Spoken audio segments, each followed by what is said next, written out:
والے نے خوب کہا ہے نا، کرے گا وہ دونوں جہاں کو منور۔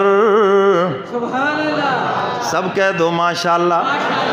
ہاں جو نئے آئے وہ بھی کہہ دے ماشاءاللہ، نظر نہ لگے، پھر نظر نہیں لگتی نا جی، کہہ دو ماشاءاللہ۔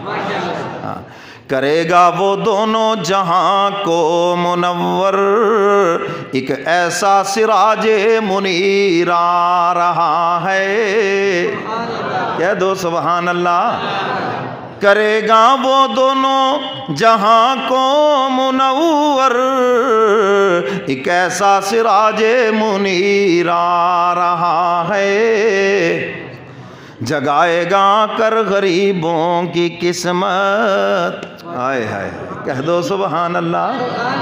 حضور کے پاس ایک مزدور آیا، ایمان قبول کرنا چاہتا ہوں۔ فرمایا تو ایمان قبول کرے گا ہم تجھے سینے سے لگائیں گے۔ عرض کرتا ہے کملی والے پیغمبر، میں تو بکریوں کو چرانے والا ہوں، میرے جسم سے بدبو آتی ہے، اور دنیا کے بادشاہ تو ہمیں دھکے دیتے ہیں، دور ہو جاؤ دور ہو جاؤ، آپ کیسے بادشاہ ہیں؟ میرے کملی والے پیغمبر فرماتے ہیں یہی تو فرق ہے، میں غریبوں کو سینے سے لگاتا ہوں۔ کہہ دو سبحان اللہ۔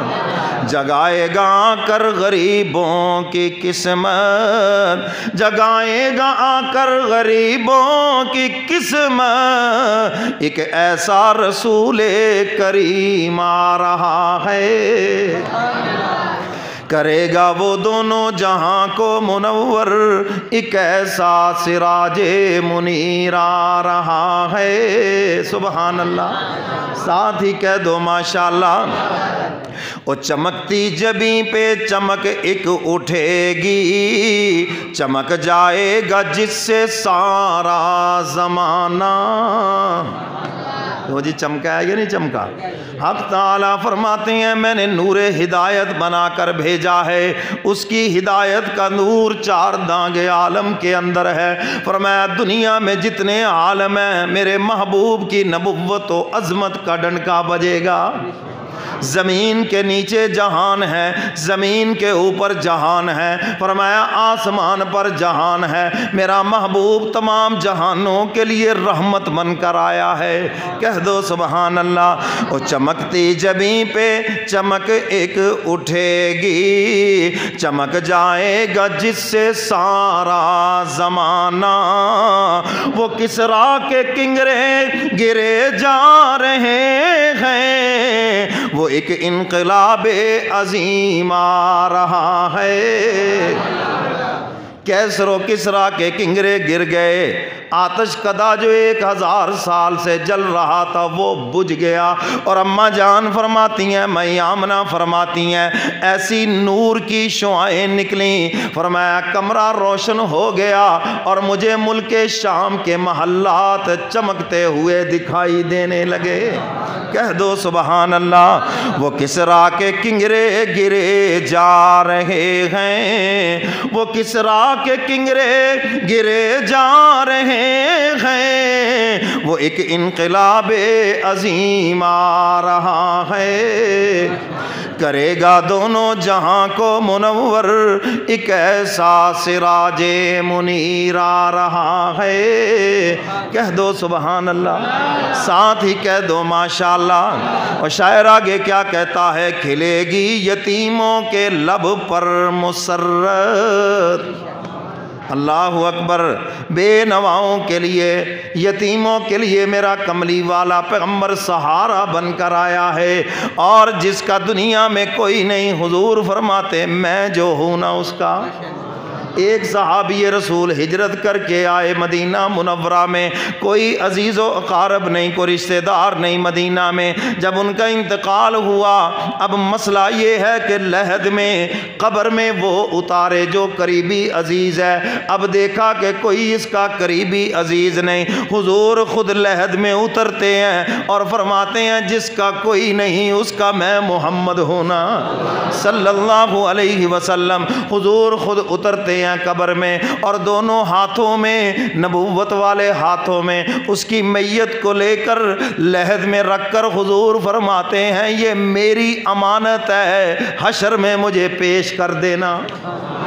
سیدنا فاروق اعظم رضی اللہ تعالیٰ عنہ فرماتے ہیں جب حضور نے اس کو اپنی امانت فرمایا، میرا جی چاہا کاش حضور کے ہاتھوں میں عمر کی میت ہوتی۔ اللہ اکبر۔ آج تیری امانت کی حفاظت بینک والے کریں، پاکستان کی گورنمنٹ کرے، اور جو میرے کملی والے پیغمبر کی امانت ہے سارا جہان اس کی حفاظت کرے گا۔ کہہ دو سبحان اللہ۔ کھلے گی یتیموں کے لب پر مسرت، آئے گا وہ دامن میں لے کر بہاریں۔ سبحان اللہ۔ آئے گا وہ دامن میں لے کر بہاریں، اور خلق عظیم کا تغمہ سجا کر محمد رؤوف و رحیم آ رہا ہے۔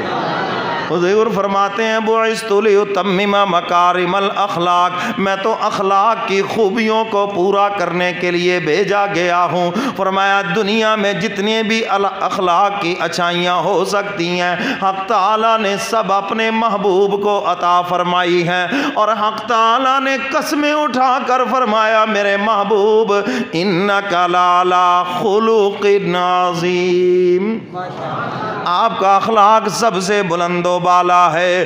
او خلق عظیمی کا تغمہ سجا کر محمد رؤوف و رحیم آ رہا ہے، کرے گا وہ دونوں جہاں کو منور، ایک ایسا سراج منیر آ رہا ہے، جگائے گا کر غریبوں کی قسمت، ایک ایسا رسول کریم آ رہا ہے۔ کہہ دو سبحان اللہ۔ ایک جنگ میں حضور نے جب مال غنیمت تقسیم کیا نا تو اونٹ، گائے، مویشی اور سامان مکہ والوں کو زیادہ دے دیا، اور جو مدینے کے غرباء تھے نا تو ذرا دل تھوڑا سا تنگ ہوا کہ ہم نے حضور کو ٹھکانہ دیا، صحابہ کو ٹھکانہ دیا، جو کچھ ہمارے پاس تھا حضور پہ لٹا دیا، تو حضور نے ان کو زیادہ دیا، ہمیں تھوڑا دیا ہے۔ ذرا شکایت سی آ گئی دل میں، حضور کو اطلاع ملی، اور مخلص جو ہوتا ہے نا وہ بتاتا ہے، آ کر کان میں بتا دیتا ہے حضرت یہ بات ہو رہی ہے لوگ ایسی بات کر رہے ہیں، تو وہ اس کا علاج کرتا ہے۔ حضور کو پتہ چلا تو حضور علیہ الصلوۃ والسلام نے فرمایا جتنے بھی مدینہ کے غریب صحابہ، انصار صحابہ سب اس طرف آ جائیں۔ حضور نے سب کو جمع کیا، فرمایا مجھے پتہ چلا ہے کسی نے کہا کہ حضور نے مکہ والوں کو زیادہ دیا ہے، جو وہاں سے صحابہ آئے ان کو اونٹ دیے، ان کو مویشی دیے، سامان دیا۔ فرمایا دیکھو شام ہوگی کوئی اونٹ لے کے جائے گا، کوئی کچھ لے کے جائے گا، او مدینہ والوں تم اپنے ساتھ محمد کو لے کے جاؤ گے صلی اللہ علیہ وسلم، میں تو رہوں گا تمہارے بیچ میں، اور حشر کے دن بھی اٹھوں گا تمہارے بیچ میں سے۔ تو اس لیے غریبوں کو تو خوش ہونا چاہیے، یتیموں کو تو خوش ہونا چاہیے کہ ہمارا سہارا تو کملی والے پیغمبر ہیں۔